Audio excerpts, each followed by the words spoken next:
ನ್ಯೂಸ್ಗೆ ಸ್ವಾಗತ. ನಾನು ಚಾಂದಿನಿ. ಇದೀಗ ಮುಖ್ಯಾಂಶ. ಕಾಂತಾರ 2 ಚಿತ್ರೀಕರಣದಿಂದ ಅರಣ್ಯ ನಾಶವಾಗ್ತಿದೆ ಎಂಬ ದೂರಿನ ಅನ್ವಯ ಅರಣ್ಯ ಸಚಿವ ಈಶ್ವರ್ ಖಂಡ್ರೆ ಆದೇಶದ ಮೇರೆಗೆ ಚಿತ್ರೀಕರಣ ಸ್ಥಗಿತ. ಹಾಸನದಲ್ಲಿ ಸಾಂಸ್ಕೃತಿಕ ವೈಭವ, ಸರ್ಕಾರಿ ಉರ್ದು ಶಾಲೆಗಳ ಶಾಲಾ ವಾರ್ಷಿಕೋತ್ಸವ, ಹಾಸನಾಂಬ ಕಲಾಕ್ಷೇತ್ರದಲ್ಲಿ ಅದ್ದೂರಿಯಾಗಿ ಆಚರಣೆ.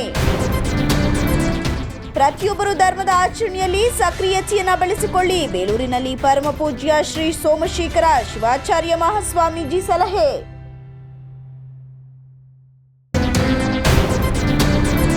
ಕಾಂತಾರ 2 ಚಿತ್ರೀಕರಣದಿಂದ ಅರಣ್ಯ ನಾಶವಾಗ್ತದೆ ಎಂಬ ದೂರಿನ ಅನ್ವಯ ಅರಣ್ಯ ಸಚಿವ ಈಶ್ವರ್ ಖಂಡ್ರೆ ಆದೇಶದ ಅನ್ವಯ ಸಕಲೇಶಪುರದ ಅರಣ್ಯದಲ್ಲಿ ಚಿತ್ರೀಕರಣ ಸ್ಥಗಿತಗೊಂಡಿದೆ. ಕಾಂತಾರ 2 ಚಿತ್ರತಂಡಕ್ಕೆ ಬಿಗ್ ಶಾಕ್ ಎನ್ನುವಂತೆ ಚಿತ್ರತಂಡ ಷರತ್ತು ಉಲ್ಲಂಘನೆಯ ಬಗ್ಗೆ ಪರಿಶೀಲಿಸುವಂತೆ ಅರಣ್ಯ ಸಚಿವ ಈಶ್ವರ್ ಖಂಡ್ರೆ ಅಧಿಕಾರಿಗಳಿಗೆ ಸೂಚಿಸಿದ್ದಾರೆ. ಅಲ್ಲದೆ ಒಂದು ವೇಳೆ ವನ್ಯಜೀವಿಗಳಿಗೆ ಅಥವಾ ಸಸ್ಯ ಸಂಕುಲಕ್ಕೆ ಯಾವುದೇ ಹಾನಿಯಾಗಿದ್ದಲ್ಲಿ ಕೂಡಲೇ ಚಿತ್ರೀಕರಣ ಸ್ಥಗಿತಗೊಳಿಸಲು ಕ್ರಮ ಕೈಗೊಳ್ಳುವಂತೆಯೂ ಖಡಕ್ ಆದೇಶ ಮಾಡಿದ್ದಾರೆ. ಈ ಸಂಬಂಧ ಅರಣ್ಯ, ಪರಿಸರ ಮತ್ತು ಜೀವಶಾಸ್ತ್ರ ಇಲಾಖೆಯ ಅಪರ ಮುಖ್ಯ ಕಾರ್ಯದರ್ಶಿಯವರಿಗೆ ಹಾಸನ ತಾಲೂಕಿನಲ್ಲಿ ಸಾಂಸ್ಕೃತಿಕ ವೈಭವ, ಎಲ್ಲ ಸರ್ಕಾರಿ ಉರ್ದು ಶಾಲೆಗಳ ಶಾಲಾ ವಾರ್ಷಿಕೋತ್ಸವವನ್ನು ಹಾಸನಾಂಬ ಕಲಾಕ್ಷೇತ್ರದಲ್ಲಿ ಅದ್ದೂರಿಯಾಗಿ ಆಚರಿಸಲಾಯಿತು. ಈ ಅದ್ದೂರಿ ಕಾರ್ಯಕ್ರಮವನ್ನು ಸಂಸದರಾದ ಶ್ರೀಯುತ ಶ್ರೇಯಸ್ ಪಟೇಲ್ ಅವರು ಉದ್ಘಾಟಿಸಿದರು. ಕಾರ್ಯಕ್ರಮದಲ್ಲಿ ಮುಖ್ಯ ಅತಿಥಿಗಳಾಗಿ ಕ್ಷೇತ್ರ ಶಿಕ್ಷಣಾಧಿಕಾರಿಗಳಾದ ಶ್ರೀಮತಿ ಮಂಜುಳಾ, ಬಿಆರ್ಸಿ ಅಧಿಕಾರಿ ಲಿಲ್ಲಿ ಡಯಾನಾ, ಸಿಆರ್ಪಿ ಮುಖಂಡ ಮುಬೀನಾ ಕೌಸರ್ ಹಾಗೂ ಸಾಮಾಜಿಕ ಚಿಂತಕರಾದ ಸಜ್ಜದ್ ಪಾಷಾ ಅವರು ಭಾಗವಹಿಸಿದರು. ಜನಪ್ರಿಯ ಆಸ್ಪತ್ರೆಯ ಡಾಕ್ಟರ್ ಅಬ್ದುಲ್ ಬಶೀರ್, ನಾಯಕನಹಳ್ಳಿ ಮಂಜೇಗೌಡ ಮತ್ತು ಸಮಾಜ ಸೇವಕರಾದ ಅಮ್ಜದ್ ಖಾನ್ ಮೊದಲಾದ ಪ್ರಮುಖರಾದವರು ಕಾರ್ಯಕ್ರಮಕ್ಕೆ ಉಪಸ್ಥಿತರಿದ್ದರು. ಈ ಕಾರ್ಯಕ್ರಮದಲ್ಲಿ ಭಾಗವಹಿಸಿದ ಶಾಲಾ ವಿದ್ಯಾರ್ಥಿಗಳ ಸಾಂಸ್ಕೃತಿಕ ಪ್ರದರ್ಶನ, ನೃತ್ಯ, ಹಾಡು ಹಾಗೂ ಉರ್ದು ಭಾಷೆಯ ಸಾಂಸ್ಕೃತಿಕ ಮಹತ್ವವನ್ನು ವಿದ್ಯಾರ್ಥಿಗಳು ಪ್ರಾಮುಖ್ಯತೆಯಿಂದ ಹೊರಹಾಕಿದರು. ಉರ್ದು ಭಾಷೆಯ ಸಂಸ್ಕೃತಿಯ ಪ್ರೋತ್ಸಾಹವು ಅವಶ್ಯಕವಾಗಿದೆ. ನಮ್ಮ ವಿದ್ಯಾರ್ಥಿಗಳ ಪ್ರತಿಭೆ ಈ ಭವಿಷ್ಯದಲ್ಲಿ ಅವರ ಶಿಕ್ಷಣ ಹಾಗೂ ಜೀವನದ ಮಾರ್ಗವನ್ನು ಬೆಳೆಸಲಿದೆ ಅಂತ ಅತಿಥಿಗಳು ಹೇಳಿದರು. ಈ ಸಾಂಸ್ಕೃತಿಕ ಕಾರ್ಯಕ್ರಮವು ಪ್ರಾದೇಶಿಕ ಮಟ್ಟದಲ್ಲಿ ದೊಡ್ಡ ಮೆಚ್ಚುಗೆ ಗಳಿಸಿದ್ದು ಎಲ್ಲರ ಗಮನ ಸೆಳೆದಿದೆ. ಪ್ರತಿಯೊಬ್ಬರು ಧರ್ಮದ ಆಚರಣೆಯಲ್ಲಿ ಸಕ್ರಿಯತೆಯನ್ನು ಬೆಳೆಸಿಕೊಂಡ್ರೆ ಮಾತ್ರ ಸದೃಢ ದೇಶವನ್ನ ಕಟ್ಟೋಕೆ ಸಾಧ್ಯವಾಗುತ್ತೆ ಅಂತ ಬೇಲೂರಿನಲ್ಲಿ ಪುಷ್ಪಗಿರಿ ಮಹಾಸಂಸ್ಥಾನದ ಪರಮ ಪೂಜ್ಯ ಶ್ರೀ ಶ್ರೀ ಸೋಮಶೇಖರ ಶಿವಾಚಾರ್ಯ ಮಹಾಸ್ವಾಮೀಜಿಗಳು ಹೇಳಿದರು. ತಾಲೂಕಿನ ಹೆಬ್ಬಾಳು ಗ್ರಾಮ ಪಂಚಾಯಿತಿ ವ್ಯಾಪ್ತಿಯಲ್ಲಿನ ಮಲನಹಳ್ಳಿ ಗ್ರಾಮದ ನೂತನ ಶ್ರೀ ಬಸವೇಶ್ವರ ಸ್ವಾಮಿ ದೇವಸ್ಥಾನ ಲೋಕಾರ್ಪಣೆ ಮತ್ತು ಪುನರ್ ಪ್ರತಿಷ್ಠಾಪನೆ ಹಾಗೂ ಧಾರ್ಮಿಕ ಕಾರ್ಯಕ್ರಮದ ಉದ್ಘಾಟನೆ ನಡೆಸಿ ಮಾತನಾಡಿದ ಅವರು, ಪ್ರಸಕ್ತ ದಿನದಿಂದ ದೇಶದಲ್ಲಿ ಧರ್ಮದ ಕುಸಿತ ದಿನ ಕಳೆದಂತೆ ಕುಗ್ಗುತ್ತಿರುವುದು ನಿಜಕ್ಕೂ ಶೋಚನೀಯ. ಕೇವಲ ಆಡಂಬರದಿಂದ ಯಾವುದೇ ಪ್ರಯೋಜನವಿಲ್ಲ. ಲೌಕಿಕ ಪ್ರಗತಿಗೆ ಆಧ್ಯಾತ್ಮಿಕ ಜ್ಞಾನ ಅತ್ಯವಶ್ಯಕ. ಕಾರಣ, ಕಾಯಕದ ಜೊತೆಗೆ ಧರ್ಮದ ಆಚರಣೆಗಳು ಅತಿ ಮುಖ್ಯವಾಗಿದೆ ಅಂತ ಕರೆ ನೀಡಿದರು. ಸಂದರ್ಭದಲ್ಲಿ ಮಾತ್ರ ಮುಂದಿನ ಈ ಗ್ರಾಮದ ಭವಿಷ್ಯ ನಾವು ನೋಡಲಿಕ್ಕೆ ಸಾಧ್ಯತೆ ಆಗುತ್ತೆ. ಇವತ್ತು ಪ್ರತಿ ಹಳ್ಳಿಯಲ್ಲೂ ಕೂಡ ನೂರಾರು ದೇವಸ್ಥಾನಗಳನ್ನ, ಇವತ್ತು ಸಾವಿರಾರು ದೇವಸ್ಥಾನಗಳನ್ನ ಇವತ್ತು ಕಟ್ಟೋದನ್ನ ನೋಡ್ತಾ ಇದ್ದೀವಿ. ಪ್ರತಿ ಒಂದು ಊರಲ್ಲೂ ಕೂಡ ಇವತ್ತು 5 ರಿಂದ 10 ದೇವಸ್ಥಾನಗಳು ನಿರ್ಮಾಣ ಆಗ್ತಾ ಇದೆ. ಒಂದೊಂದು ದೇವಸ್ಥಾನಕ್ಕೆ 1 ಕೋಟಿ, 2 ಕೋಟಿ, 3 ಕೋಟಿ, 5 ಕೋಟಿವರೆಗೂ ಇವತ್ತು ಖರ್ಚು ಮಾಡುವಂಥದ್ದನ್ನು ನಾವು ನೋಡ್ತಾ ಇದ್ದೀವಿ ಬಂಧುಗಳು. ಯಾಕೆ ಇದೆಲ್ಲ? ನಮ್ಮ ಊರಿನಲ್ಲಿ ಚರಂಡಿ ಮುಚ್ಚಿದ್ರೆ, ನಮ್ಮ ಊರಿನಲ್ಲಿ ಕುಡಿಲಿಕ್ಕೆ ನೀರಿಲ್ಲಿದ್ರೆ, ನಮ್ಮ ಊರಿನಲ್ಲಿ ಗುಂಡಿಗಳು ರಸ್ತೆಗಳು ಗುಂಡಿ ಬಿದ್ದಿದ್ರೆ, ನಮ್ಮ ಊರಿನಲ್ಲಿ ಲೈಟ್ಗಳಿಲ್ಲದೆ ಹೋದ್ರೆ. ಈ ಕಾರ್ಯಕ್ರಮದಲ್ಲಿ ಕೋಳಗುಂದ ಕೇದಿಗೆ ಮಠದ ಪೂಜ್ಯ ಶ್ರೀ ಜಯಚಂದ್ರಶೇಖರ ಮಹಾಸ್ವಾಮೀಜಿಗಳು, ಕರಡಿಗವಿ ಮಠದ ಪೂಜ್ಯ ಶ್ರೀ ಶಿವಶಂಕರ ಸ್ವಾಮೀಜಿಗಳು, ಕಾಗಿನೆಲೆ ಮಠದ ಶ್ರೀ ಡಾಕ್ಟರ್ ಶಿವಾನಂದಪುರಿ ಸ್ವಾಮೀಜಿ, ಹಾಸನ ಜಿಲ್ಲಾ ಬಿಜೆಪಿ ಅಧ್ಯಕ್ಷ ಸಿದ್ದೇಶ್ ನಾಗೇಂದ್ರ, ಹಾಸ್ಯ ಚಿತ್ರನಟ degree Nagaraju, B M Doddaveeregowda, Umashankar, Girish, Chandrashekharaiah, police Devaraju, Pramod, BJP ಅಧ್ಯಕ್ಷ ಸಂಜು, ಮಹೇಶ, ಅಮಿತ್ ಶೆಟ್ಟಿ ಇನ್ನು ಮುಂತಾದವರು ಹಾಜರಿದ್ದರು. ಒಬ್ಬೊಬ್ಬ ಕಾರ್ಯಕರ್ತರು ತಲಾ ಒಬ್ಬ ಇಬ್ಬರು ಯುವಕರನ್ನ ಪಕ್ಷಕ್ಕೆ ಕರೆತಂದರೆ ಸಂಘಟನೆಗೆ ಯಾವುದೇ ಕೊರತೆ ಇಲ್ಲ ಅಂತ ಬೇಲೂರಿನಲ್ಲಿ ಮಾಜಿ ಸಚಿವ ಶಿವರಾಮ್ ತಿಳಿಸಿದರು. ಪಟ್ಟಣದ ಬ್ಲಾಕ್ ಕಾಂಗ್ರೆಸ್ ಕಚೇರಿಯಲ್ಲಿ ಕರೆಯಲಾಗಿದ್ದ ಜೈ ಬಾಪು, ಜೈ ಭೀಮ್, ಜೈ ಸಂವಿಧಾನ ಬೆಳಗಾವಿ ಶತಮಾನೋತ್ಸವ ಸಮಾವೇಶದ ಪೂರ್ವಭಾವಿ ಸಭೆ ಮತ್ತು ಪಕ್ಷ ಸೇರ್ಪಡೆ ಕಾರ್ಯಕ್ರಮವನ್ನು ಉದ್ದೇಶಿಸಿ ಮಾತನಾಡಿದ ಅವರು, ಮುಂಬರುವ ದಿನಗಳಲ್ಲಿ ಜಿಲ್ಲಾ ಪಂಚಾಯಿತಿ ತಾಲೂಕು ಪಂಚಾಯಿತಿ ಚುನಾವಣೆ ಸಮೀಪಿಸುತ್ತಿದ್ದು ಪಕ್ಷದ ಕಾರ್ಯಕರ್ತರು ಬೆಳಗಾವಿಯಲ್ಲಿ ನಡೆಯುವ ಶತಮಾನೋತ್ಸವ ಕಾರ್ಯಕ್ರಮಕ್ಕೆ ಹೆಚ್ಚಿನ ಸಂಖ್ಯೆಯಲ್ಲಿ ಆಗಮಿಸಿ ಅಲ್ಲಿನ ವಿಚಾರಧಾರೆಗಳನ್ನು ಜನಸಾಮಾನ್ಯರಿಗೆ ತಿಳಿಸುವ ಮೂಲಕ ಪಕ್ಷ ಸಂಘಟನೆಗೆ ಮುಂದಾಗಬೇಕು. ಅಲ್ಲದೆ ನಮ್ಮ ಪಕ್ಷದ ತತ್ವ ಸಿದ್ಧಾಂತಗಳನ್ನ ಯಾರೇ ಒಪ್ಪಿ ಬಂದರೂ ತುಂಬ ಹೃದಯದಿಂದ ಸ್ವಾಗತಿಸಬೇಕು ಅಂತ ತಿಳಿಸಿದ್ರು. ಬಳಿಕ ಕೆಪಿಸಿಸಿ ವೀಕ್ಷಕ ವಿಜಯ್ ಕುಮಾರ್ ಮಾತನಾಡಿ, ಸಂವಿಧಾನಕ್ಕೆ ಧಕ್ಕೆ ಉಂಟು ಮಾಡುತ್ತಿರುವ ಬಿಜೆಪಿಯನ್ನು ತೊಲಗಿಸುವ ನಿಟ್ಟಿನಲ್ಲಿ ಕಾಂಗ್ರೆಸ್ ಪಕ್ಷದ ಕಟ್ಟಾಳಿನಂತೆ ಪ್ರತಿಯೊಬ್ಬರು ದುಡಿಯಬೇಕು ಅಂದ ಅವರು, ಆರ್ಎಸ್ಎಸ್ ಮುಖಂಡರು ಮತ್ತು ಬಿಜೆಪಿಯವರು ರಾಮ ಜನ್ಮಭೂಮಿಯಲ್ಲಿ ರಾಮನ ಪ್ರತಿಷ್ಠಾಪನೆ ಮಾಡಿ 1 ವರ್ಷ ಕಳೆದ ಸಂಭ್ರಮದಲ್ಲಿ ನಿಜವಾದ ಸ್ವಾತಂತ್ರ್ಯ ಸಿಕ್ಕಿರೋದು ರಾಮನ ಪ್ರತಿಷ್ಠಾಪನೆ ಆದ ಮೇಲೆ ಅಂತ ಬೀಗ್ತಿದ್ದಾರೆ. ನಿಜವಾಗ್ಲೂ ಸ್ವಾತಂತ್ರ್ಯಕ್ಕಾಗಿ ಹೋರಾಡಿದ ಸ್ವಾತಂತ್ರ್ಯ ಹೋರಾಟ ಮಾಡಿದ ಮಹಾತ್ಮರಿಗೆ ಅವಮಾನಿಸುತ್ತಿದ್ದಾರೆ ಅಂತ ತಿಳಿಸಿದರು. ಈಗ ನಮಗೂ ಕೂಡ ಬಹಳಷ್ಟು ಜನ ಎಷ್ಟೋ ನಾವು ಕೂಡ ಈ ಅವಕಾಶಗಳು ಇಲ್ಲದೆ ಅವಕಾಶಗಳು ಸಿಗ್ತದೆ ಆಯ್ತು. ಆದರೆ ನಾವು ಇವತ್ತು ಕೂಡ ಕಾಂಗ್ರೆಸ್ನ ಕಟ್ಟಡವಾಗಿ ಕೆಲಸ ಮಾಡ್ತಾ ಇದ್ದೀವಿ. ಆ ನಿಟ್ಟಿನಲ್ಲಿ ಇವತ್ತು ನಾವು ಬಿಜೆಪಿಯಿಂದ ಒದಗಿಸ್ಬೇಕು ಅಂತ ಹೇಳಿ ನಾವು ಹೋರಾಟ ಮಾಡ್ತೇವೆ. ಯಾಕೆಂದರೆ ಸಂವಿಧಾನಕ್ಕೆ ಧಕ್ಕೆ ಆಗಿದೆ, ಸಂವಿಧಾನಕ್ಕೆ ತೊಂದರೆ ಆಗಿದೆ. ಇವತ್ತು ಬಾಪೂಜಿಯನ್ನು ಕೂಡ ತೆಗೆದುಕೊಂಡೋಗಿ ಹೊರಗಡೆ ಕೂರಿಸುವಂಥ ಪ್ರಯತ್ನಗಳು ಮಾಡ್ತಿದ್ದಾರೆ.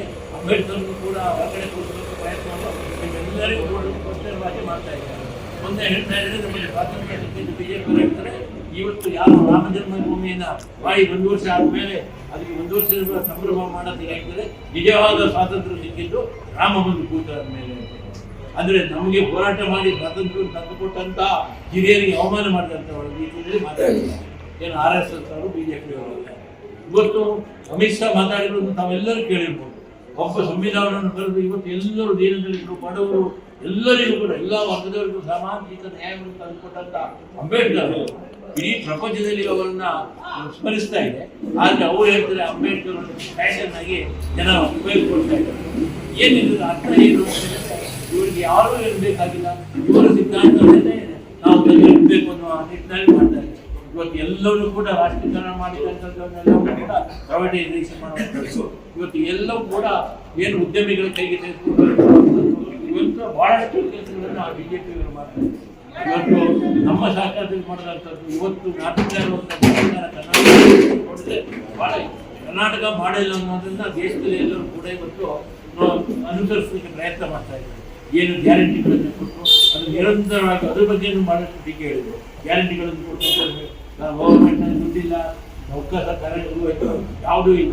ಇದೇ ಸಂದರ್ಭ ಬಿಜೆಪಿ ಮತ್ತು ಜೆಡಿಎಸ್ ಪಕ್ಷ ತೊರೆದು ಮಾಜಿ ಪುರಸಭಾ ನಾಮಿನಿ ಸದಸ್ಯ ಪೈಂಟ್ ರವಿ, ಜೆಡಿಎಸ್ ಮುಖಂಡ ಕೋಗಿಲೆ ಮನೆಕುಮಾರ್, ಬಿಜೆಪಿ ಮುಖಂಡರಾದ ರಾಜು, ಮಂಜುನಾಥ್, ವಿನಯ್, ಸಂತೋಷ್ ಸೇರಿದಂತೆ ಇತರರು ಪಕ್ಷವನ್ನು ಸೇರ್ಪಡೆಗೊಂಡರು. ಈ ಸಂದರ್ಭ ಬ್ಲಾಕ್ ಕಾಂಗ್ರೆಸ್ ಅಧ್ಯಕ್ಷ ಎಂಜೆ ನಿಶಾಂತ್, ಜಿಲ್ಲಾ ಪಂಚಾಯಿತಿ ಮಾಜಿ ಸದಸ್ಯ ಸೈಯದ್ ತೌಫಿಕ್, ಪುರಸಭಾಧ್ಯಕ್ಷ A R Ashok, K G Gopinath, KDP ಸದಸ್ಯರಾದ ನಂದೀಶ್, ಚೇತನ್, ಆಶ್ರಯ ಸಮಿತಿ ಸದಸ್ಯ ಇಕ್ಬಾಲ್, ಪುರಸಭಾ ಸದಸ್ಯರಾದ ಅಕ್ರಂ ಪಾಷಾ, ಜಮಾಲ್, ಮಾಜಿ ಸದಸ್ಯರಾದ ಜುಬೇರ್ ಅಹಮದ್, ದಿವ್ಯಾ ಸಂಸ್ಥೆ ಮಾಲೀಕರಾದ ಗೌಡೇಗೌಡ, ಎಪಿಎಂಸಿ ಮಾಜಿ ಅಧ್ಯಕ್ಷ ನಾಗರಾಜ್ ಸೇರಿದಂತೆ ಇತರರು ಹಾಜರಿದ್ದರು. ಜಮೀನಿನಲ್ಲಿ ಕಾಫಿ ಕದ್ದು ಕುಯ್ದ ಬಗ್ಗೆ ಪ್ರಶ್ನೆ ಮಾಡಿದಾಗ ನಮ್ಮ ಮೇಲೆ ಹಲ್ಲೆ ಮತ್ತು ಅಟ್ರಾಸಿಟಿ ಹಾಕುವುದಾಗಿ ಬೆದರಿಕೆ ಹಾಕಲಾಗ್ತಿದ್ದು, ನಮಗೆ ನ್ಯಾಯ ಕೊಡಿಸಬೇಕು ಅಂತ ಕೋಡಗಲವಾಡಿ ಗ್ರಾಮದ ಅಕ್ಷತಾ ಹಾಸನದಲ್ಲಿ ಮನವಿ ಮಾಡಿದರು. ಪತ್ರಿಕಾಗೋಷ್ಠಿಯಲ್ಲಿ ಸೋಮವಾರ ಮಾತನಾಡಿ, ಅಕ್ಷತಾ, ಕೋಡಗಲವಾಡಿಯಾದ ನಾನು ಸುಮಾರು 7 ರಿಂದ 8 ವರ್ಷಗಳಿಂದ ಆಲೂರು ತಾಲೂಕಿನ ಕೋಡಗಲವಾಡಿ ಗ್ರಾಮದ ಸರ್ವೆ ನಂಬರ್ 17/2ರಲ್ಲಿ ನಮ್ಮ ಮನೆಯಲ್ಲಿ ವಾಸವಾಗಿರ್ತೇನೆ. ಮನೆಯ ಪಕ್ಕದಲ್ಲಿ ಕಾಫಿ ಗಿಡಗಳಿದ್ದು ಅದರ ಕಾಫಿ ಹಣ್ಣನ್ನು ನನ್ನ ಚಿಕ್ಕಮ್ಮ ಕೊಯ್ತಿದ್ದಾಗ ಪಕ್ಕದ ತೋಟದ ಮಂಜುನಾಥ್ ಎಂಬುವವರ ಅಣ್ಣ ಕಾಂತ ಮತ್ತು ಅವರ ಮಗ ಬಾಲರಾಜ್ ಎಂಬುವರು ಅಲ್ಲಿಗೆ ಬಂದು ನನ್ನ ಚಿಕ್ಕಮ್ಮನಿಗೆ ಅವಾಚ್ಯ ಶಬ್ದಗಳಿಂದ ಬೈದು ಅವರು ಅದಕ್ಕೆ ಯಾಕೆ ಅಂತ ಕೇಳಿದಾಗ ಅವರ ತಲೆ ಕೂದಲಿಗೆ ಕೈ ಹಾಕಿ ಮುಡಿ ಎಳ್ದಾಡ್ತಿದ್ದಾಗ ಅವರು ಕಿರ್ಚಾಡಿದ್ದನ್ನು ಕಂಡು ನಾನು ಮನೆಯಿಂದ ಹೋಗಿ ಬಿಡಿಸಲು ಯತ್ನಿಸಿದಾಗ ನನ್ನ ಮೇಲೂ ಹಲ್ಲೆ ಮಾಡಿ ನನ್ನನ್ನು ಕೆಳಗೆ ತಳ್ಳಿ ಬೀಳ್ಸಿರ್ತಾರೆ ಅಂತ ದೂರಿದರು. ಅಲ್ಲೇ ಬಿದ್ದಾಗ ರಕ್ತಸ್ರಾವ ಉಂಟಾಗಿದ್ದು ಅಲ್ಲಿಂದ ತಪ್ಪಿಸಿಕೊಂಡು ಹೊರಬರುವಾಗ ನನ್ನನ್ನು ಅವಾಚ್ಯ ಶಬ್ದಗಳಿಂದ ನೆನೆಸಿ ನಿನ್ನ ಮನೆಯಲ್ಲಿ ಪುಡಿ ಮಾಡುವುದಾಗಿ ಮತ್ತು ಮುಂದೆ ನಾವು ಅವರು ಹೇಳಿದಂತೆ ಕೇಳದಿದ್ರೆ ಅಟ್ರಾಸಿಟಿ ಕೇಸ್ ಮಾಡಿಸುವುದಾಗಿ ಬೆದರಿಕೆ ಹೊಟ್ಟಿದ್ದಾನೆ ಮತ್ತು ಅಲ್ಲೇ ಇದ್ದ 6 ರಿಂದ 7 ಕಾಫಿ ಮುಟ್ಟಿಯ ಚೀಲಗಳನ್ನು ತೆಗೆದುಕೊಂಡು ಮುಂದೆ ನಾವು ಹೇಳಿದಂತೆ ಕೇಳದಿದ್ರೆ ಇಲ್ಲಿರುವ ಗಿಡಗಳನ್ನು ಕಡಿದು ಬೆಂಕಿಗೆ ಹಾಕ್ತೇನೆ ಅಂತ ಮತ್ತು ಕೊಲೆ ಮಾಡುವುದಾಗಿ ಬೆದರಿಕೆ ಹಾಕಲಾಗಿದೆ ಅಂತ ಗಂಭೀರವಾಗಿ ಆರೋಪಿಸಿದ್ದಾರೆ. ನಾನು ಅಕ್ಷತಾ ಕೊಡಗಲ್ವಾಡಿ ಅಂತ ಹೇಳಿ ಇಲ್ಲಿ ಮಲ್ಲಾಪುರ ಗ್ರಾಮ ಪಂಚಾಯತ್ ಇದರಲ್ಲಿ ಮೆಂಬರ್ ಆಗಿದ್ದೀನಿ. ಅವ್ರಿಗೆ ಸ್ಟೇಷನ್ ಅಲ್ಲಿ ನನಗೆ ಏಟಾಗಿ ರಕ್ತಸ್ರಾವ ಆದ್ರೂ ಕೂಡ ಅವರು 2 ಗಂಟೆಗಳ ಕಾಲ ನನ್ನ ಸ್ಟೇಷನ್ ಅಲ್ಲಿ ಕಾಯಿಸಿದ್ದಾರೆ. ಮತ್ತೆ ನಾನ್ ಕೊಟ್ಟಿ ಅಪೋದೆ 2 ಗಂಟೆಗಳ ಕಾಲ ಆದ್ಮೇಲೆ ನಾನು ಹೇಳ್ತೀನಿ ನಂಗೆ ತುಂಬಾ ಹೊಟ್ಟೆ ನೋವು ಮತ್ತೆ ಸುಸ್ತಾಗ್ತಾ ಇದೆ, ನಾನು ಇವಾಗ ಇಲ್ಲಿಂದ ಹೋಗ್ಬೇಕು, ಇಲ್ಲಾಂದ್ರೆ ಹಿಂಬಾರ ಕೊಡಿ, ಇದ್ರ ಮೇಲೆ ಏನಿದೆ ಅದ್ರ ಮೇಲೆ ಹಿಂಬಾರ ಕೊಡಿ ಅಂತ ಕೇಳುವಾಗ ಆಗ ಆಯ್ತು ಬಿಡಿ ಮೇಡಮ್ ಅಂತ ಹೇಳಿ ಆಗ ಒಂದು FIR ಮಾಡ್ತಾರೆ. ಆಮೇಲೆ ಅದೇ ಸಮಯದಲ್ಲಿ ನನ್ ಮೇಲೆ ಅಟ್ರಾಸಿಟಿ ಕೇಸ್ ಹಾಕ್ತಿದೀವಿ ಅನ್ನೋ ವ್ಯಕ್ತಿಗಳು ಅವರು ಫೋನ್ ಮಾಡ್ತಾರೆ. ಅವ್ರುಗಳು ಮೇಡಮ್ ನಾವು ಅಟ್ರಾಸಿಟಿ ಫೈಲ್ ಮಾಡ್ತಿದೀವಿ, ಅವ್ರು ನನಗೆ ಹೇಳ್ತಾರೆ, ಯಾರು SHO ಇರ್ತಾರೆ ಆಲೂರು ಸ್ಟೇಷನ್ ಅಲ್ಲಿ, ಅವ್ರು ಹೇಳ್ತಾ ಇದಾರೆ ನಂಗೆ ಏನಂತ ಹೇಳಿ ನಿಮ್ ಮೇಲೆ ಕಂಪ್ಲೇಂಟ್ ಆಗ್ತಾ ಇದೆ ಅಂತಾನು ಹೇಳ್ತಾರೆ. ಸೊ ನಾನು ಸೀದಾ ಆಮೇಲೆ ಗೌರ್ಮೆಂಟ್ ಹಾಸ್ಪಿಟಲ್ ಹಾಸನದ ಹಿಮ್ಸ್ ಹಾಸ್ಪಿಟ್ಲಿಗೆ ಬರ್ತೀನಿ. ಆಮೇಲೆ ಅವ್ರು MLC ಮಾಡ್ತಾರೆ, ಮತ್ತೆ ನನ್ಗೆ ಒಂದಷ್ಟು ರಕ್ತದ ಒತ್ತಡದಿಂದ ಮತ್ತೆ ಮಾನಸಿಕ ಒತ್ತಡದಿಂದ ಒಂದಷ್ಟು ಇದಾಗುತ್ತೆ, ನನ್ನನ್ನ ಅಡ್ಮಿಟ್ ಮಾಡ್ಕೋತಾರೆ. ನಾನು ಇಲ್ಲಿ ಯಾಕೆ ಇದನ್ನೆಲ್ಲ ಹೇಳ್ತಾ ಇದ್ದೀನಿ ಅಂತ ಹೇಳಿದ್ರೆ, ಇವತ್ತು ಇಲ್ಲಿಗೆ ಯಾಕೆ ಬಂದೆ, ಇದನ್ನ ಕಾನೂನು ರೀತಿ ಹೋರಾಡ್ಬೋದು ಅಂತ ಹೇಳ್ಬೋದು ನೀವು. ಇದು ಒಂದು ಸಲ ಇದಾಗಿರೋದಲ್ಲ, ಇಡೀ ನನ್ನ ಫ್ಯಾಮಿಲಿ ಮೇಲೆ, ಇಡೀ ನನ್ನ ತಂದೆ ತಾಯಿ, ನನ್ನ ನನ್ನ ಹಸ್ಬೆಂಡ್ ಇರ್ಬೋದು ಪ್ರೀತಮ್, 2ನೇ ಸಲ ಅವ್ರ ಮೇಲೆ. ಈಗ ಇರೋದು ನನ್ಗೆ 2 ಪುಟ್ಟು ಮಕ್ಳಿದ್ದಾರೆ, 10 ವರ್ಷದ ಒಳಗಿನ ಮಕ್ಳುಗಳಿದ್ದಾರೆ. ಇನ್ನು ಅವ್ರಿಬ್ರನ್ನ ಬಿಟ್ಟಿದ್ದಾರೆ, ಅವ್ರಿಬ್ರು ಸೇರ್ಸಿನೇ ಕೊಟ್ಟಿದ್ರೆ ಇನ್ನೂ ಚೆನ್ನಾಗಿರೋದು. ಯಾಕೆ ಅಂತ ಹೇಳಿದ್ರೆ ನಾನು 2 ಮಕ್ಳನ್ನ ಬಿಟ್ಬಿಟ್ಟು ನನ್ನ ಮನೇಲಿ ಅವ್ರಿಬ್ರನ್ನೇ ಬಿಟ್ಬಿಟ್ಟು ಎಲ್ಲೂ ಹೋಗೋಂಗಿಲ್ಲ. ಸೊ ನಾನೀಗ ಈಗ ಪ್ರೀತಮ್ನ ಅರೆಸ್ಟ್ ಮಾಡಾಯ್ತು, ಈಗ ನಾವು 4 ಜನನು ಅರೆಸ್ಟ್ ಮಾಡಿದ್ರೆ ನನ್ನ ಮಕ್ಳುಗಳ ಕತೆ ಏನು? ಮುಂದಿನ ದಿನಗಳಲ್ಲಿ ಇದೇ ವ್ಯವಸ್ಥೆಗೆ ಈಗ ನಾನ್ ಅಟ್ರಾಸಿಟಿ ವಿರೋಧಿ ಅಂತೂ ಅಲ್ಲ, ಆದ್ರೆ ಅಟ್ರಾಸಿಟಿನ ದುರ್ಬಳಕೆ ಮಾಡ್ತಾ ಇರೋರ್ ವಿರುದ್ಧ ಇದ್ದೀನಿ. ಆಮೇಲೆ ನನ್ನ ಆಸ್ತಿದು ಏನೇನ್ ರೆಕಾರ್ಡ್ಗಳಿದೆ ಎಲ್ಲವನ್ನೂ ನಾನು ಇಲ್ಲಿ ಕೊಟ್ಟಿದ್ದೀನಿ. ಅವ್ರು ಒತ್ತುವರಿ ಅಂತ ಹೇಳ್ತಾರೆ, ಅದನ್ನೆಲ್ಲಾನು ತಹಶೀಲ್ದಾರ್ ಇರ್ಬೋದು, ಸರ್ವೆ ಅವ್ರು ಇರ್ಬೋದು, ಎಲ್ಲಾನು ಬಂದು ಬಿಡಿಸಿ ಅದ್ರದ್ದು ಏನೇನಿದೆ ಎಲ್ಲಾ ಡಾಕ್ಯುಮೆಂಟ್ಸ್ ಗಳನ್ನೂ ನಾನು ಇಲ್ಲಿ ಇಟ್ಟಿದ್ದೀನಿ. ನನ್ಗೆ ನನ್ನ ಹೆಸರಲ್ಲೇ ಆದಂತ 11 ಎಕರೆ ಜಮೀನು ನನ್ನ ಹೆಸರಲ್ಲಿದೆ. ಇದು ಆಮೇಲೆ ಸಾರ್ವಜನಿಕರ ಮತ್ತು ಸಂಘ ಸಂಸ್ಥೆಗಳ ಅಭಿಪ್ರಾಯವನ್ನ ಕಾನೂನಿನ ಚೌಕಟ್ಟಿನಲ್ಲಿ ಪರಿಶೀಲಿಸಿ ಬಜೆಟ್ನಲ್ಲಿ ಅಳವಡಿಸಲಾಗುತ್ತೆ ಅಂತ ಹೊಳೆನರಸೀಪುರದಲ್ಲಿ ಶಾಸಕ HD ರೇವಣ್ಣ ತಿಳಿಸಿದರು. ಪಟ್ಟಣದ ಪುರಸಭೆಯ HD ದೇವೇಗೌಡ ಸಭಾಂಗಣದಲ್ಲಿ ಸೋಮವಾರ ಪುರಸಭೆ ಅಧ್ಯಕ್ಷರಾದ K. ಶ್ರೀಧರ್ ಅವರ ಅಧ್ಯಕ್ಷತೆಯಲ್ಲಿ ಪುರಸಭೆ ವತಿಯಿಂದ ಆಯೋಜಿಸಲಾಗಿದ್ದ 2025-26ನೇ ಸಾಲಿನ IFAಯ ಬಜೆಟ್ ಪೂರ್ವಭಾವಿ ಸಭೆಯಲ್ಲಿ ಶಾಸಕ HD ರೇವಣ್ಣನವರು ಭಾಗವಹಿಸಿ ಪಟ್ಟಣದ ಸರ್ವತೋಮುಖ ಅಭಿವೃದ್ಧಿಗೆ ಸಾರ್ವಜನಿಕರ ಮತ್ತು ಸಂಘ ಸಂಸ್ಥೆಗಳ ಸಲಹೆ ಸೂಚನೆಗಳನ್ನು ಮತ್ತು ಅಭಿಪ್ರಾಯಗಳನ್ನು ಪಡೆದರು. IFAಯ ಪೂರ್ವಭಾವಿ ಸಭೆಯಲ್ಲಿ ಅನೇಕ ಸಾರ್ವಜನಿಕರು ಸಲಹೆ ಕೊಡಲು ಬಂದಿದ್ರು. ಪೂರ್ವಭಾವಿ ಸಭೆಯನ್ನ ಆಹ್ವಾನ ಪತ್ರಿಕೆಯಲ್ಲಿ 12 ಗಂಟೆಗೆ ನಡೆಸಲಾಗುವುದು ಅಂತ ನಮೂದಿಸಲಾಗಿದೆ. ಆದರೆ 12 ಗಂಟೆಗೆ ಬರಬೇಕಾದ ಶಾಸಕರು 12 ಗಂಟೆ 45 ನಿಮಿಷ ಆದರೂ ಕೂಡ ಬಂದಿರಲಿಲ್ಲ. ಕೆಲವು ನಾಗರಿಕರು ಪಟ್ಟಣದ ಅಭಿವೃದ್ಧಿಗಾಗಿ ಹಲವು ಸಮಸ್ಯೆಗಳನ್ನು ಹೊತ್ತುಕೊಂಡು ಸರಿಯಾದ ಸಮಯಕ್ಕೆ ಬಂದಿದ್ರು. ಆದರೆ ಶಾಸಕರ ವಿಳಂಬದಿಂದ ಬೇಸರಗೊಂಡು ಪುರಸಭೆಯಿಂದ ಹೊರನಡೆದ ಪ್ರಸಂಗ ನಡೆಯಿತು.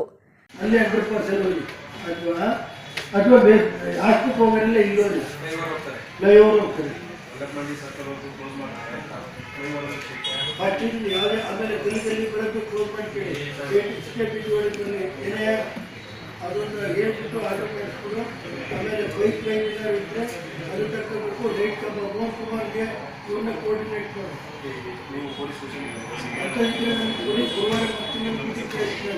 ಗುರುವಾರ ಗುರುವಾರ ಕೇಳಿಸಿ ಇವರು ಆಮೇಲೆ ಇಂಜಿನಿಯರು ಏನವೇ, ಆಮೇಲೆ ನೀರು ನಲ್ಲಿ ನೀರು ಇರ್ತಾರ ಪೈಪ್ ಲೈನ್ ವಾಟರ್ ಸಪ್ಲೈ ಹೆಚ್ಚು ಬರ್ತಾರೆ. ಅಕ್ಟೋಬರ್ ರೈಟ್ ಕಂಪನಿ ಚೇಂಜ್ ಮಾಡಿರ್ತೇವೆ. ಆ ಮುಂದಿನ ಶೆಟ್ಟಿ ಪಟ್ಟಿ ಹೆಚ್ಚಾಗಿರ್ಬೇಕು, ಆ ಜಾಗಗಳಿಗೆ ರೈಟ್ ಮಾಡಿ ಗೊತ್ತಾಯ್ತು ಸರ್, ಅಳತೆ ಮಾಡಿಸ್ಕೊಂಡು ಆಮೇಲೆ ಅದಾಗ್ತಾರೆ ಬಂದು ಏನಿದೆ ಬರ್ಕೊಟ್ರೆ ನನಗೆ ನಾನು ಆಮೇಲೆ ಯೂಸ್ ಮಾಡಿ ಅದನ್ನು ಯಾವ ರೀತಿ ಮಾಡಬೇಕು ಅಂತ ಯೋಚನೆ ಮಾಡಿ ಹೇಳೋಣ. ನೆಕ್ಸ್ಟ್ ನಿಮ್ದೇನಿಲ್ವಾ? ಓಕೆ ನಿಮ್ದು ಮೇಡಮ್ ಈ ಸಂದರ್ಭದಲ್ಲಿ ಪುರಸಭೆ ಉಪಾಧ್ಯಕ್ಷರಾದ ಸಾವಿತ್ರಮ್ಮ, ಪುರಸಭೆ ಮುಖ್ಯಾಧಿಕಾರಿ ಶಿವಶಂಕರ್, UN ಹಿರಿಯ ಪುರಸಭೆ ಸದಸ್ಯರಾದ A. Jagannath, Jyothi Manjunath, ಜವರೇಶ್, HD Kumaraswamy ಸೇರಿದಂತೆ ಇನ್ನಿತರರು ಉಪಸ್ಥಿತರಿದ್ದರು. ಸಕಲೇಶಪುರ ತಾಲೂಕು ಹೆತ್ತೂರು ಗ್ರಾಮದ B ವಿಭಾಗದ ಗ್ರಾಮ ಪಂಚಾಯಿತಿ ಸದಸ್ಯ HM ಡೀಲಾಕ್ಷ ವಿರುದ್ಧ ಭ್ರಷ್ಟಾಚಾರ ಮತ್ತು ದಲಿತರಿಗೆ ಕಿರುಕುಳ ಆರೋಪಗಳ ಹಿನ್ನೆಲೆ ಸದಸ್ಯತ್ವ ರದ್ದುಪಡಿಸಿ ಕ್ರಮ ಜರುಗಿಸಲು ಸಾರ್ವಜನಿಕರು ಒತ್ತಾಯಿಸಿದ್ದಾರೆ. ಸ್ಥಳೀಯರು ನೀಡಿದ ಅರ್ಜಿಯಲ್ಲಿ ಡಿಲಾಕ್ಷ ಕಳೆದ 3 ವರ್ಷಗಳಿಂದ ಭ್ರಷ್ಟಾಚಾರದಲ್ಲಿ ತೊಡಗಿದ್ದು ದಲಿತರು ಹಾಗೂ ಮಹಿಳೆಯರ ಮೇಲೆ ದೌರ್ಜನ್ಯ ಎಸಗಿದ್ದಾರೆ. 2023-24ನೇ ಸಾಲಿನ ಅನುದಾನವನ್ನು ದುರುಪಯೋಗ ಮಾಡಿದ್ದು ದಲಿತರಿಗೆ ಸಂಬಂಧಿಸಿದ ಯೋಜನೆಗಳನ್ನು ಅನುಷ್ಠಾನಗೊಳಿಸಲು ಅಡ್ಡಿಪಡಿಸುತ್ತಿದ್ದಾರೆ ಎಂಬ ಆರೋಪವಿದೆ. ಜಮೀನು ಮತ್ತು ನಿವೇಶನ ಯೋಜನೆಗಳಲ್ಲಿ ಅಕ್ರಮ ತೊಡಗಿರುವ ಆರೋಪಗಳ ಜೊತೆಗೆ ಬಾಕ್ಸ್ ಡ್ರೈನೇಜ್ ಕಾಮಗಾರಿ, ಗುತ್ತಿಗೆದಾರರ ಬಿಲ್ಲುಗಳನ್ನು ತಡೆಯಲಾಗಿದೆ. ಗ್ರಾಮದಲ್ಲಿ ಸಾರ್ವಜನಿಕ ಸ್ಮಶಾನಕ್ಕೆ ರಸ್ತೆ ನಿರ್ಮಾಣಕ್ಕೆ ಅಡ್ಡಿ ತರುತ್ತಿರುವ ವಿಷಯವೂ ದೂರಿನಲ್ಲಿ ಉಲ್ಲೇಖಿಸಲಾಗಿದೆ. ಪಂಚಾಯಿತಿ ಸದಸ್ಯನ ಆಡಳಿತ ಶೂನ್ಯವಾಗಿದೆ ಅಂತ ಆರೋಪಿಸಲಾಗಿದ್ದು, ಲೋಕಾಯುಕ್ತ ವರದಿಯನ್ನು ಆಧರಿಸಿ ಈತನ ವಿರುದ್ಧ ಸೂಕ್ತ ಕ್ರಮ ಕೈಗೊಳ್ಳಬೇಕು ಅಂತ ಗ್ರಾಮಸ್ಥರು ತಹಶೀಲ್ದಾರ್ ಮತ್ತು ಅಧಿಕಾರಿಗಳನ್ನ ಕೇಳಿಕೊಂಡಿದ್ದಾರೆ. ಸರ್ಕಾರ ಸಂಬಂಧಪಟ್ಟಂತ ಅನುದಾನ ಇರ್ಬೋದು, ವೈದ್ಯಕೀಯ ಸೌಲಭ್ಯ ಇರ್ಬೋದು, ಆ ಸ್ಥಳಕ್ಕೆ ಬಿಡುಗಡೆ ಮಾಡಿದೆ. ಅದ್ರೊಳಗಿದೀವಿ ನಾವು. ಆದ್ರೆ ಇದುವರೆಗೆ ಏನಾಗ್ತಿತ್ತು ಅಂದ್ರೆ, ನಮಗೆಲ್ಲರಿಗೂ ಗೊತ್ತಿರೋಂಗೆ 1971 ಇಲ್ಲಿ ನಾವು ಬರೆದ್ರಿಂದ ಅರ್ಜಿನಲ್ಲಿ ಏನು ನಮೂದು ಮಾಡಿದೀವಿ, ಇದು ಯಾವುದು ಕಾರ್ಯಗತ ಆಗಿಲ್ಲ. ಅನೇಕ ಅಧ್ಯಕ್ಷರು, ಉಪಾಧ್ಯಕ್ಷರು, ಸದಸ್ಯರು, ಪ್ರಧಾನರು, ಉಪಪ್ರಧಾನರೆಲ್ಲ ಕೆಲಸ ಮಾಡಿದ್ದಾರೆ. ಅದಕ್ಕಾಗಿ ನಾವು ಬಂದಿರೋದು. ನಮಗೆ ಈಗ ಏನು ನಾವು ಇದೀವಿ ಅದರಲ್ಲಿ ನಮಗೆ ಎರಡೆರಡು ಗುಂಟೆಗೆ ನಮಗೆ ರೆಕಾರ್ಡ್ ಮಾಡಿಕೊಡ್ಲಿ. ನಮಗೆ ಅದು 2 ಗುಂಟೆಗೆ ಏನು ನಮಗೆ ಪಾಣಿ ಬರುತ್ತೆ ಆ ಪಾಣಿ ಬರೋ ರೀತಿ ಮಾಡಿಕೊಡ್ಲಿ. ಇದೇ ಥರ ಮುಂದೆ ಆಗೋಕ್ಕೆ ನಮ್ಮ ಮಕ್ಳ ಮರಿಗೂ ಸಮಸ್ಯೆ ಆಗುತ್ತೆ. ಇವಾಗಲೇ ಎಲ್ಲ ಸರಿ ಆಗಬೇಕು ಅಂತ ನಾವು ಕೇಳ್ಕೊತಿದ್ದೀವಿ. ನಾವು ಈಗ ನಮ್ಮ ಮಾವ, ನಮ್ಮ ಅತ್ತೆ ಎಲ್ಲರೂ ಅಲ್ಲಿಂದ, ನಮ್ಮ ಮಾವನ ಅತ್ತೆ ಕಾಲದಿಂದಲೂ ಇದ್ದಾರೆ. ಈಗ ಒಂದು 35-40 ವರ್ಷದಿಂದನೂ ಇದ್ದಾರೆ ಆ ಜಾಗದಲ್ಲಿ. ಈಗ ಹೋಗಿ ಸಡನ್ ಎಲ್ಲರೂ ಹೊರಗಡೆ ಹೋಗಿ ಅಂದ್ರೆ ನಾವು ಎಲ್ಲಿ ಹೋಗೋದು? ಕಷ್ಟಪಟ್ಟು ಮನೆ ಕಟ್ಕೊಂಡಿವಿ. ಈಗ ಮನೆ ಬಿಟ್ಟು ನಾವು ಎಲ್ಲಿ ಹೋಗೋಕ್ಕಾಗುತ್ತೆ? ಎಲ್ಲಿ ಹೋಗಿ ಜೀವನ ಹೆಂಗೆ ಮಾಡೋದು ನಾವು? ಅದೇ ಜಾಗದಲ್ಲಿ ನಾವು ಇರಬೇಕು. ನಮ್ಗೆ ಆ ಜಾಗಕ್ಕೆ ನಮಗೆ ಹಕ್ಕುಪತ್ರ ಬೇಕು ಅಂತ ನಾವು 2 ವರ್ಷದಿಂದನೂ ನಾವು ಸತತ ಹೋರಾಟ ಮಾಡ್ಕೊಂಡೇ ಬಂದಿವಿ. ಅಲ್ಲಿಂದ ಇಲ್ಲಿವರೆಗೂ ಬರೀ ನಮಗೆ ಇಂದಲೇ ಆಯ್ತೈತೆ ಹೊರತು ನಮ್ಗೆ ಯಾವುದು ನ್ಯಾಯ ಸಿಗ್ತಿಲ್ಲ. ನಮಗೆ ಈ ಸಲನಾದರೂ ನಮಗೆ ನ್ಯಾಯ ಸಿಗಬೇಕು ಅಂತ ನಾವು ಕೇಳ್ಕೊತಿದ್ದೀವಿ. ನಮ್ಮ ಗ್ರಾಮಸ್ಥರ ಪರವಾಗಿ ಕೇಳ್ತಾ ಇದ್ದೀವಿ. ಜಸ್ಟಿಸ್ ಕೊಡಿ ಅಂತ ನಾವು ಕೇಳ್ತಾ ಇದ್ದೀವಿ. ಮೇಡಮ್ ನಮ್ಮ ಪರವಾಗಿ ಹೇಳಿರೋದು ಮೇಡಮ್ ಡೈರೆಕ್ಷನ್ಸ್ ಕೊಟ್ಟಿದ್ದಾರೆ ನನಗೆ. ಈಗ ಏನು ಮಾಡಬೇಕು ಅಂತ ಮೇಡಮ್ ಅವ್ರು ಹೇಳಿದ್ದಾರೆ. ಅದ್ರ ಪ್ರಕಾರ ನಾನು ಪುಟಪ್ ಮಾಡಿಬಿಟ್ಟು ಕಳಿಸ್ಕೊಡ್ತೀನಿ, ಮೇಡಮ್ ಕಳಿಸ್ತೀನಿ. ಮೇಡಮಿಂದ DC ಅವ್ರಿಗೆ ಫಾರ್ವರ್ಡ್ ಮಾಡಿಬಿಟ್ಟು DC ಅವ್ರಿಗೂ ಒಂದಿನ ಬೇಕಾದ್ರೆ ನಾನು ಮೇಡಮ್ ಹೋಗಿ ಎಕ್ಸ್ಪ್ಲೈನ್ ಮಾಡ್ತೀನಿ. ಏನು ಇಶ್ಯೂ ಇದೆ ಅದನ್ನು ಎಕ್ಸ್ಪ್ಲೈನ್ ಮಾಡಿಬಿಟ್ಟು ನಮಗೆ ಅನುಮಾನ ಇರೋದು ಇವರಿಗೆಲ್ಲ ಅಂದ್ರೆ 2003ಕ್ಕೆ ದಾಖಲೆ ಇಲ್ಲ ಅಂದ್ರೆ ಈ ಕುರಿತು ಸರ್ಕಾರ ತಕ್ಷಣ ಕ್ರಮ ವಹಿಸಬೇಕು ಅಂತ ಒತ್ತಾಯಿಸಲಾಗಿದೆ. ಈ ಸಂದರ್ಭದಲ್ಲಿ ದಸಂಸ ಮುಖಂಡ ಕುಮಾರಯ್ಯ, ಪತ್ರಕರ್ತ ನಾಗರಾಜ್ ಮುಂತಾದವರು ಹಾಜರಿದ್ದರು. ಶ್ರೀ ಕ್ಷೇತ್ರ ಸುತ್ತೂರು ಮಠದ ಪರಮ ಪೂಜ್ಯ ಜಗದ್ಗುರು ಶ್ರೀ ಶಿವರಾತ್ರಿ ದೇಶಿಕೇಂದ್ರ ಸ್ವಾಮೀಜಿಯವರ ಕೃಪಾಶೀರ್ವಾದದಿಂದ ಸುಮಾರು 2 ಲಕ್ಷಕ್ಕೂ ಅಧಿಕ ಮೊತ್ತದ ಉಪಕರಣಗಳನ್ನು ಸರ್ಕಾರಿ ಹಿರಿಯ ಪ್ರಾಥಮಿಕ ವಾಣಿವಿಲಾಸ ಶಾಲೆಗೆ ನೀಡಿದ್ದಾರೆ ಅಂತ ಹಾಸನ ಜಿಲ್ಲಾ ಶರಣ ಸಾಹಿತ್ಯ ಪರಿಷತ್ತಿನ ಪ್ರಧಾನ ಕಾರ್ಯದರ್ಶಿ ಕಟ್ಟಾಯ ಶಿವಕುಮಾರ್ ತಿಳಿಸಿದರು. ನಗರದ ಮಹಾವೀರ ವೃತ್ತದ ಬಳಿ ಇರುವ ಸರ್ಕಾರಿ ಹಿರಿಯ ಪ್ರಾಥಮಿಕ ವಾಣಿವಿಲಾಸ ಶಾಲೆಯ ಮುಖ್ಯ ಶಿಕ್ಷಕರಾದ ಮೀನಾಕ್ಷಿ ಅವರಿಗೆ ಉಪಕರಣಗಳನ್ನು ಹಸ್ತಾಂತರಿಸಿದ ನಂತರ ಮಾತನಾಡಿದ ಅವರು, ಸುತ್ತೂರು ಮಠದಿಂದ ಸುಮಾರು 80,000 ಮೌಲ್ಯದ ದೂರದರ್ಶಕ ಯಂತ್ರ, ಸುಮಾರು 8,000 ಮೌಲ್ಯದ ಸೂಕ್ಷ್ಮ ದರ್ಶಕ ಯಂತ್ರಗಳು ಮತ್ತು ಸುಮಾರು 1 ಲಕ್ಷಕ್ಕೂ ಮೀರಿದ ಮೌಲ್ಯದ 1000ಕ್ಕೂ ಅಧಿಕ ಮೊತ್ತದ ಶುದ್ಧ ಕುಡಿಯುವ ನೀರಿನ ಘಟಕವಾದ ಅಕ್ವಾ ಗಾರ್ಡ್ಗಳು ಸುತ್ತೂರು ಮಠದಿಂದ ಮಹಾಪ್ರಸಾದವಾಗಿ ಶಾಲೆಗೆ ದೊರೆತ ಸುದಿನವಾಗಿದೆ ಅಂತ ತಿಳಿಸಿದರು. ಶರಣ ಸಾಹಿತ್ಯ ಪರಿಷತ್ತಿನ ಗೌರವಾಧ್ಯಕ್ಷರಾದಂಥ ಹಾಗೂ ಸುತ್ತೂರಿನ ಜಗದ್ಗುರುಗಳಾದ ಶ್ರೀ ಶಿವರಾತ್ರಿ ದೇಶಿಕೇಂದ್ರ ಸ್ವಾಮೀಜಿಗಳು ಇತ್ತೀಚೆಗೆ ಹಾಸನಕ್ಕೆ ಬಂದಂತಹ ಸಂದರ್ಭದಲ್ಲಿ ಶರಣ ಸಾಹಿತ್ಯ ಪರಿಷತ್ತಿನಿಂದ ವಚನ ಗಾಯನದ ಒಂದು ಕಾರ್ಯಕ್ರಮವನ್ನ ಹಾಸನದ ವಾಣಿವಿಲಾಸ ಶಾಲೆಯಲ್ಲಿ ಏರ್ಪಡಿಸಿದ್ದ ಹಿನ್ನೆಲೆಯಲ್ಲಿ ಅವರು ಸರ್ಕಾರಿ ಶಾಲೆಯನ್ನ ನೋಡ್ಲೇಬೇಕು ಅಂತ ಈ ಕಾರ್ಯಕ್ರಮಕ್ಕೂ ಸಹ ಅಟೆಂಡ್ ಬಂದಿದ್ರು. ಅಂತ ಸಂದರ್ಭದಲ್ಲಿ ಈ ಶಾಲೆಯ ಮುಖ್ಯೋಪಾಧ್ಯಾಯರಾದಂಥ ಮೀನಾಕ್ಷಿ ಮೇಡಮ್ನವರು ನಮ್ಮ ಶಾಲೆಗೆ ಅತ್ಯವಶ್ಯಕವಾಗಿ ಕುಡಿಯುವ ನೀರಿನ ಬೇಕು ಮತ್ತು ದೂರದರ್ಶಕ ಯಂತ್ರ ಬೇಕು ಅಂತ ಅವ್ರನ್ನ ಸೂಕ್ಷ್ಮದರ್ಶಕ ಯಂತ್ರಗಳು ಬೇಕು ಅಂತ ಕೇಳ್ಕೊಂಡಾಗ ಸ್ವಾಮೀಜಿಯವರು ಹಾಗೆ ಗಮನಿಸಿದ್ರು. ಆದರೂ ಸಹ ನಮ್ಮ ಯಾರಿಗೂ ಸಹ ಗೊತ್ತಿಲ್ಲದ ಹಾಗೆ ನಿನ್ನೆ ಅವರು ಇಡೀ ಈ ಯಂತ್ರಗಳನ್ನ ಈ ಶಾಲೆಗೆ ಕಳಿಸ್ಕೊಟ್ಟಿದ್ದಾರೆ. ಸುಮಾರು 1,80,000 ರೂಪಾಯಿ ಬೆಲೆ ಬಾಳುವಂತಹ ಕುಡಿಯುವ ನೀರಿನ ಒಂದು ಘಟಕ ವಿದ್ಯಾರ್ಥಿಗಳಿಗೆ ಅನುಕೂಲವಾಗಲಿ ಅಂತ ಶುದ್ಧ ಕುಡಿಯುವ ನೀರಿನ ಫಿಲ್ಟರ್ ಅಕ್ವಾಗಾರ್ಡ್ ಅನ್ನ ಕೊಟ್ಟಿದ್ದಾರೆ. ಹಾಗೂ ಸೂಕ್ಷ್ಮ ಯಂತ್ರಗಳನ್ನು ಸಹ ನೀಡಿದ್ದಾರೆ. ಇದಕ್ಕೆಲ್ಲ ನಮ್ಮ ಜಿಲ್ಲಾ ಶರಣ ಸಾಹಿತ್ಯ ಪರಿಷತ್ತಿನ ಅಧ್ಯಕ್ಷರಾದಂಥ ಕುಮಾರಸ್ವಾಮಿ ಅವರು ಈ ಶಾಲೆ ಈ ಸಂದರ್ಭದಲ್ಲಿ ಜೆಎಸ್ಎಸ್ ಕಾಲೇಜು ಪ್ರಾಂಶುಪಾಲರಾದ ಮಧುಕುಮಾರ್, ಬಾಲು, ಶಿಕ್ಷಣಾಧಿಕಾರಿಗಳು ಜಿಎನ್ ಮಂಜುಳಾ ಇವರು ಕೂಡ ಕಾರ್ಯಕ್ರಮದಲ್ಲಿ ಭಾಗವಹಿಸಿದ್ದರು. ಹಾಸನದಲ್ಲಿ ಮೊದಲ ಬಾರಿಗೆ ಜನವರಿ 22ರಿಂದ ಜನವರಿ 26ರವರೆಗೂ ರಾಜ್ಯಮಟ್ಟದ ಲೆದರ್ ಬಾಲ್ ಮಹಿಳಾ ಕ್ರಿಕೆಟ್ ಟೂರ್ನಮೆಂಟ್ ಹಮ್ಮಿಕೊಳ್ಳಲಾಗಿದೆ ಅಂತ ಟೈಮ್ಸ್ ಕಾರ್ಯದರ್ಶಿ ಬಿಕೆ ಗಂಗಾಧರ್ ತಿಳಿಸಿದರು. ಪತ್ರಿಕಾಗೋಷ್ಠಿಯಲ್ಲಿ ಸೋಮವಾರ ಮಾತನಾಡಿದ ಅವರು, ವಿಜಯನಗರದಲ್ಲಿರುವ ಟೈಮ್ಸ್ ಇಂಟರ್ನ್ಯಾಷನಲ್ ಶಾಲೆ ಆವರಣದಲ್ಲಿ ಟೈಮ್ಸ್ ಗ್ರೂಪ್ ಆಫ್ ಇನ್ಸ್ಟಿಟ್ಯೂಟ್ ಇವರ ಸಂಯುಕ್ತಾಶ್ರಯದಲ್ಲಿ ಈ ಕಾರ್ಯಕ್ರಮವನ್ನು ಹಮ್ಮಿಕೊಂಡಿದ್ದು, ವಿವಿಧ ಕ್ರೀಡೆಗೆ ಪ್ರೋತ್ಸಾಹ ಕೊಡುವ ನಿಟ್ಟಿನಲ್ಲಿ ಟೈಮ್ಸ್ ಶಾಲೆಯ ಬಳಿಯೇ ನಾನಾ ಕ್ರೀಡೆಗಳ ಮೈದಾನ ಸಿದ್ಧಪಡಿಸಲಾಗಿದೆ. ಈಗಾಗಲೇ ಉದ್ಘಾಟನೆಗೊಂಡು ನಂತರದಲ್ಲಿ ಮೊದಲ ಬಾರಿಗೆ ರಾಜ್ಯ ಮಟ್ಟದ ಮಹಿಳಾ ಕ್ರಿಕೆಟ್ ಪಂದ್ಯಾವಳಿಯನ್ನು ಆಯೋಜನೆ ಮಾಡಲಾಗಿದೆ. ಜನವರಿ 22ರಂದು ಬೆಳಗ್ಗೆ 8:30ಕ್ಕೆ ಕ್ರಿಕೆಟ್ ಪಂದ್ಯಾವಳಿ ಉದ್ಘಾಟನೆಗೊಳ್ಳಲಿದೆ. ಈ ಕ್ರೀಡೆಗೆ ರಾಜ್ಯದ ವಿವಿಧ ಭಾಗಗಳಿಂದ 8 ತಂಡಗಳು ಭಾಗವಹಿಸಿವೆ. ಮೈಸೂರಿನಿಂದ 1 ತಂಡ, ಬೆಂಗಳೂರಿನಿಂದ 2 ತಂಡ, ಹಾಸನದಿಂದ 1 ತಂಡ, ಶಿವಮೊಗ್ಗ 1, ಹುಬ್ಬಳ್ಳಿಯಿಂದ ಹಾಗೂ ವಿಜಯನಗರ, ಬ್ರಹ್ಮಾವರದಿಂದ 1 ತಂಡ ಪಾಲ್ಗೊಳ್ಳಲಿದೆ ಅಂತ ತಿಳಿಸಿದರು. ಹೋಗ್ಬೇಕು ಅನ್ನೋ ಕಾರಣಕ್ಕೆ ಹೆಚ್ಚು ಜನಗಳಿಗೆ ಪರಿಚಯ ಆಗಬೇಕು ಮತ್ತು ಅಕಾಡೆಮಿ ಅನ್ನೋ ಉದ್ದೇಶದಿಂದ ಇದು ಮತ್ತೆ ಹಾಸನದಲ್ಲಿ ಮೊದಲನೇ ಬಾರಿಗೆ ನಡೀತಾ ಇದೆ. ವಿಮೆನ್ಸ್ ಲೆದರ್ ಕ್ರಿಕೆಟ್ ಕಪ್ ಇದು. ಸೊ ಲೇಡೀಸ್ಗೆ ಅಥವಾ ವಿಮೆನ್ಸ್ಗೆ ಲೆದರ್ನಲ್ಲಿ ಯಾವುದೇ ತರದ ಟೂರ್ನಮೆಂಟ್ಸ್ಗಳು ನಮ್ಮ ಹಾಸನಲ್ಲಿ ಈ ತರ ಕಂಡಕ್ಟ್ ಆಗಿರಲಿಲ್ಲ. ಅದು ರಾಜ್ಯ ಮಟ್ಟದ್ದು ಸ್ಟೇಟ್ ಲೆವೆಲ್ ಕಾಂಪಿಟೇಷನ್ ಆಗಿದೆ. ಸೊ ಸ್ಟೇಟ್ ಇಂದ ಎಲ್ಲಾ ಕಡೆಯಿಂದನೂ ನಮಗೆ 8 ಟೀಮ್ಗಳು ಬಂದಿದೆ. ಅದ್ರ ಬಗ್ಗೆ ರವಿಶಂಕರ್ ಸರ್ ಮಾತಾಡ್ತಾರೆ. ಸೊ ಇದರ ಮೂಲ ಉದ್ದೇಶ ಇಷ್ಟೇನೆ. ಸೊ ಆದಷ್ಟು ಹೆಣ್ಮಕ್ಳುಗಳು ಕೂಡ ಸ್ಪೋರ್ಟ್ಸ್ ನಲ್ಲಿ, ಈಗಂತೂ ಭಾರತದಲ್ಲಿ ಕ್ರಿಕೆಟ್ ಅಂದ್ರೆ ಅದೇ ಒಂದು ಸಪರೇಟ್ ರಿಲಿಜನ್ ಇದೆ. ಸೊ ಹೆಚ್ಚು ಭಾರತದಲ್ಲಿ ತುಂಬಾ ಪ್ರಚಲಿತವಾದ ಗೇಮು. ಮತ್ತೆ ಕ್ರಿಕೆಟ್ ನ ಪ್ರೀತಿಸೋರೆ ಒಂದು ಮ್ಯಾಕ್ಸಿಮಮ್ ಒಂದು ವರ್ಗ ಇದೆ. ಅದರೊಳಗೆ ಈಗಿನ ದಿನಗಳಲ್ಲಿ ಹೆಣ್ಮಕ್ಳುಗಳದು ತುಂಬಾ ಹೆಚ್ಚು ಫಾಸ್ಟ್ ಆಗಿ ಗ್ರೋ ಅಪ್ ಆಗ್ತಾ ಇದೆ. ಬಟ್ ನಮ್ಮೂರಿಂದನೂ ಆ ತರ IPL ಆಡೋ ತರ ಅಥವಾ States, national levels, international levels ಆಡೋ ತರ ಸ್ಟಾರ್ಸ್ ಗಳು ಡೆವಲಪ್ ಆಗ್ಬೇಕು ಅನ್ನೋ ಕಾರಣದಿಂದ ನಮ್ಮ ಟೈಮ್ ಸ್ಪೋರ್ಟ್ಸ್ ಅಕಾಡೆಮಿಯಿಂದ ಈ ಒಂದು ಇವೆಂಟ್ ಅನ್ನು ಆರ್ಗನೈಸ್ ಮಾಡ್ತಿದೀವಿ. ಬರುವ 22ನೇ ತಾರೀಕಿಂದ 22, 23, 24, 25 ಮತ್ತೆ 26. ಸೊ 6 ದಿನಗಳ ಕಾರ್ಯಕ್ರಮ ಇರುತ್ತೆ. 22ನೇ ತಾರೀಕು ಇನಾಗ್ರೇಷನ್ 8:30ಕ್ಕೆ ನಮ್ಮ ಟೈಮ್ ಸ್ಪೋರ್ಟ್ಸ್ ಅಕಾಡೆಮಿ ವಿಜಯನಗರ ಇದೆಯಲ್ಲ, ವಿಜಯನಗರ ಶಾಲೆ ಪಕ್ಕದಲ್ಲಿ ಅಲ್ಲಿ ಇನಾಗ್ರೇಷನ್ ನಡೆಯುತ್ತೆ. ಬಟ್ ಮ್ಯಾಚಸ್ ಗಳು ನಡೆಯೋದು ಸೈನ್ಸ್ ಗ್ರೌಂಡ್ ಪಿಚ್ಚು ಮತ್ತೆ HKS ಇಂಟರ್ನ್ಯಾಷನಲ್. ಈ ಪತ್ರಿಕಾಗೋಷ್ಠಿಯಲ್ಲಿ cricket senior coach Natesh, Ravishankar, Suresh, Vinay ಮತ್ತು ಅರ್ಜುನ್ ಇತರರು ಉಪಸ್ಥಿತರಿದ್ದರು. ಕೊನೆಯಲ್ಲಿ ಮತ್ತೊಮ್ಮೆ ಮುಖ್ಯಾಂಶಗಳು. ಕಾಂತಾರ 2 ಚಿತ್ರೀಕರಣದಿಂದ ಅರಣ್ಯ ನಾಶವಾಗ್ತಿದೆ ಎಂಬ ದೂರಿನ ಅನ್ವಯ ಅರಣ್ಯ ಸಚಿವ ಈಶ್ವರ್ ಖಂಡ್ರೆ ಆದೇಶದ ಮೇರೆಗೆ ಚಿತ್ರೀಕರಣ ಸ್ಥಗಿತ. ಹಾಸನದಲ್ಲಿ ಸಾಂಸ್ಕೃತಿಕ ವೈಭವ, ಸರ್ಕಾರಿ ಉರ್ದು ಶಾಲೆಗಳ ಶಾಲಾ ವಾರ್ಷಿಕೋತ್ಸವ, ಹಾಸನಾಂಬ ಕಲಾಕ್ಷೇತ್ರದಲ್ಲಿ ಅದ್ದೂರಿಯಾಗಿ ಆಚರಣೆ. ಪ್ರತಿಯೊಬ್ಬರು ಧರ್ಮದ ಆಚರಣೆಯಲ್ಲಿ ಸಕ್ರಿಯತೆಯನ್ನು ಬೆಳೆಸಿಕೊಳ್ಳಿ, ಬೇಲೂರಿನಲ್ಲಿ ಪರಮ ಪೂಜ್ಯ ಶ್ರೀ ಸೋಮಶೇಖರ ಶಿವಾಚಾರ್ಯ ಮಹಾಸ್ವಾಮೀಜಿ ಸಲಹೆ.